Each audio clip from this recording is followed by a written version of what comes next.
Les amis, j'espère que vous allez bien, que vous avez passé pas un bon week-end, parce qu'il n'est pas encore fini, mais j'espère que vous avez passé en tout cas un bon samedi. Bon bah, allez, troisième débrief aujourd'hui. Troisième débrief aujourd'hui. J'ai bien sûr regardé le match qui opposait Aston Villa contre Manchester City. Je voulais voir comment jouait Manchester City parce que à chaque fois je regardais les scores, c'était des scores de basket. Et et du coup, je me suis dit, bon, je vais regarder City pour la première fois de la saison aujourd'hui. C'est pas ce qu'il y a de mieux. Enfin, c'est pas ce qu'il y a de mieux. Je pense pas que ce soit le meilleur City aujourd'hui que depuis le début de la saison. Parce que beaucoup de mal. Réellement, beaucoup de mal. Haaland, encore buteur. Sur 13 tirs, il n'y en a eu que 4 de cadrés. Donc, beaucoup de déchets, beaucoup de gâchis. La première mi-temps, ouais, c'est pas du tout ça.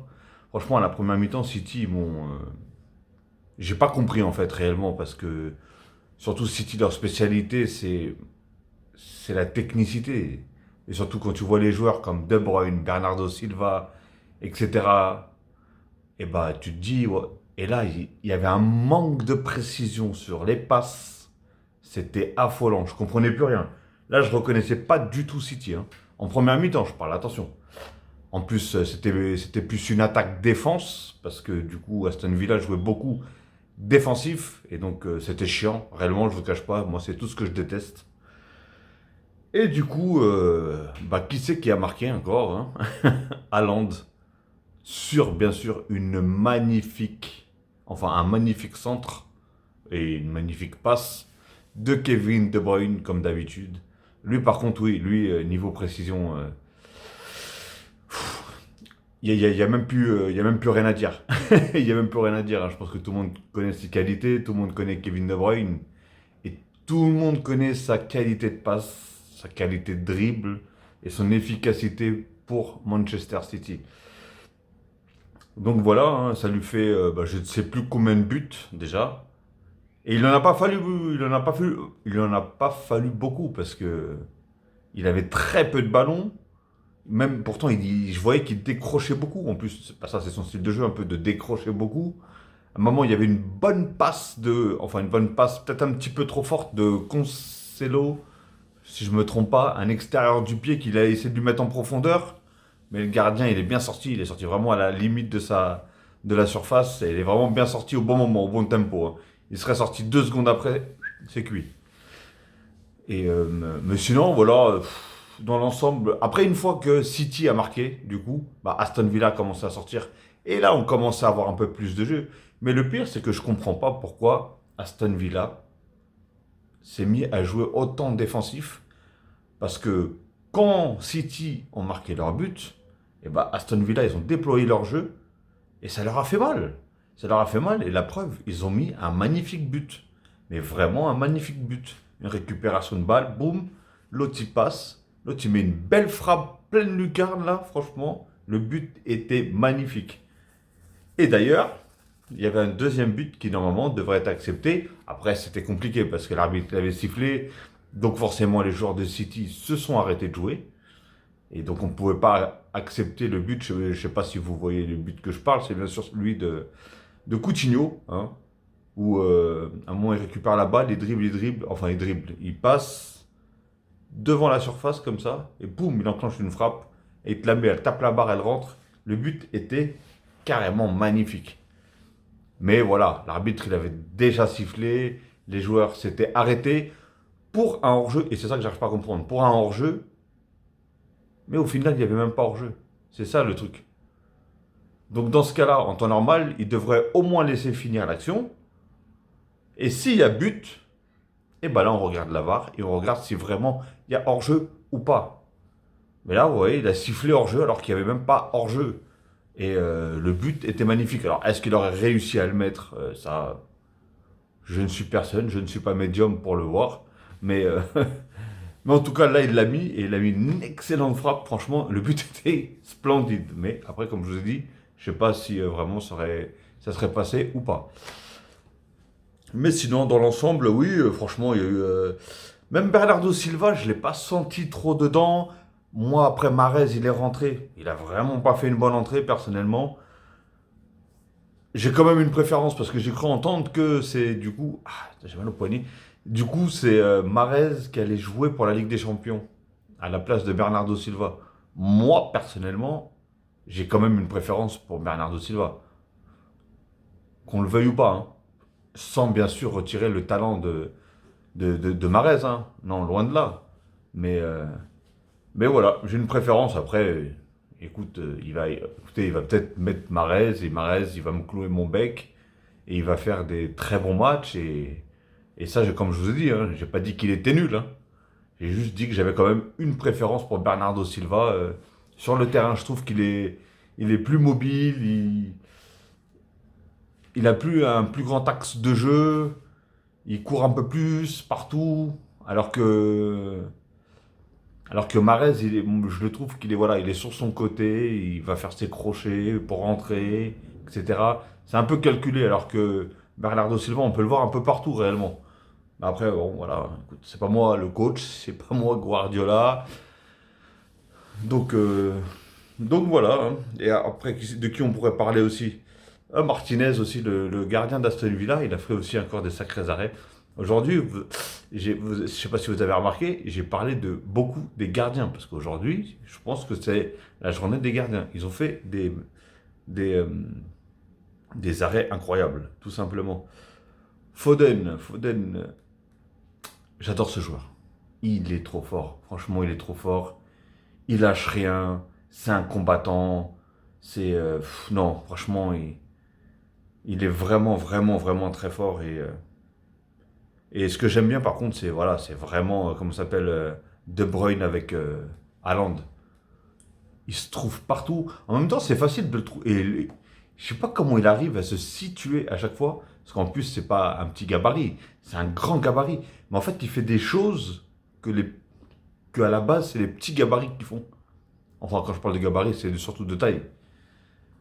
Et, euh, et même d'habitude, ceux qui, on va dire, les grands gabarits comme ça, et ben ils ont pas cette gestuelle comme lui, là, par exemple.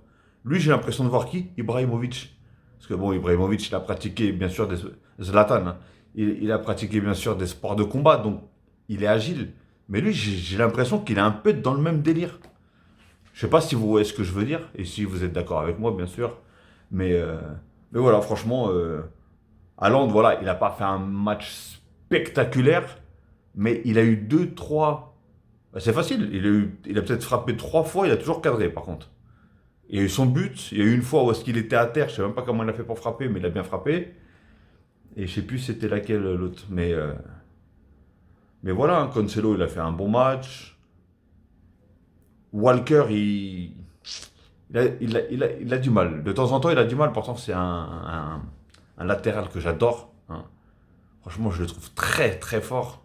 Il court très vite. Défensivement, il est chiant parce qu'il est rapide. Mais là, ça devient un petit peu plus compliqué pour lui. Et voilà, hein, Digne aussi. Digne de l'autre côté à Aston Villa, j'ai bien aimé.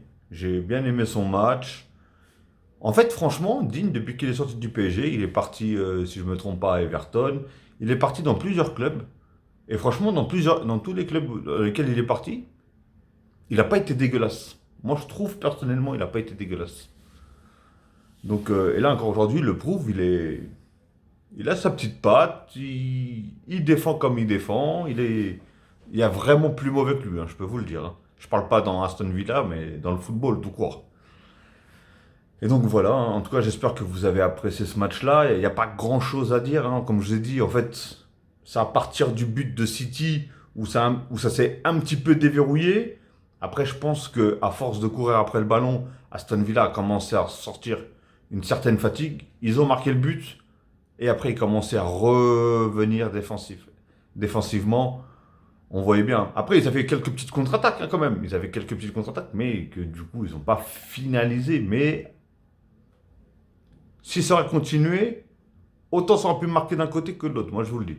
Je vous le dis. Même si, bien sûr, il y a eu beaucoup plus d'occasions que City. Bah, c'est facile, hein.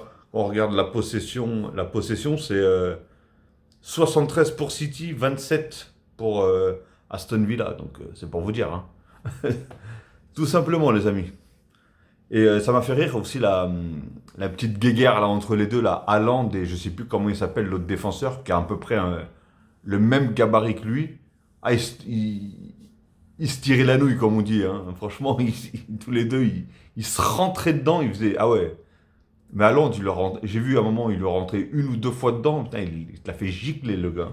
Waouh, c'est incroyable. Pourtant, l'autre, il est costaud. Hein. Franchement, il est vraiment costaud. Il y a un moment, on se voyait, il se tirait, il se poussait. Limite, il se roulait par terre, les deux. On aurait dit deux gonzesses. Incroyable.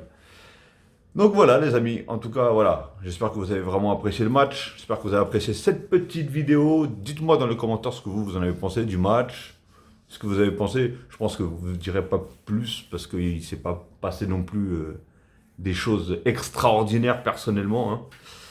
Mais, euh, mais voilà, bah, dites-moi ce que vous avez pensé du match, si vous avez envie bien sûr, en commentaire. N'oubliez pas de liker, commenter et bien sûr de vous abonner si ce n'est pas encore fait. Hein. Vous voyez là, je suis à fond dedans là, je rattrape le temps perdu parce que pendant une petite période, j'avais pas fait de vidéo.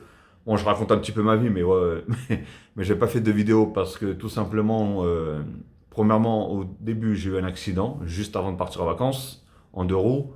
Et après mon accident, donc je suis parti en vacances et je suis revenu et j'ai toujours une blessure au poignet, mais bon, après rien de très grave, le pire est passé. Et, euh, et voilà, tout simplement. Et voilà pourquoi j'ai été absent. Hein. Et pour les nouveaux, bah, hein, voilà, essayez de vous abonner au maximum. Et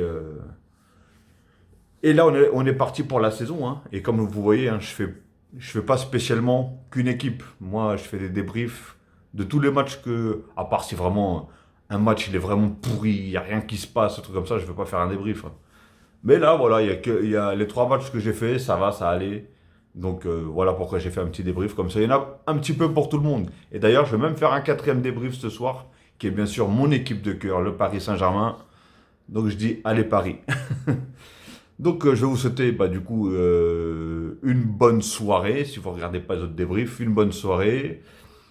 À la prochaine. Et pour ceux qui vont regarder le prochain débrief, bah à tout à l'heure. Et prenez soin de vous, bien sûr. Et n'oubliez pas, commentez, likez, abonnez-vous et la petite cloche en bas à droite. Allez, prenez 2 secondes, c'est très rapide. Ok les amis? Allez, ciao.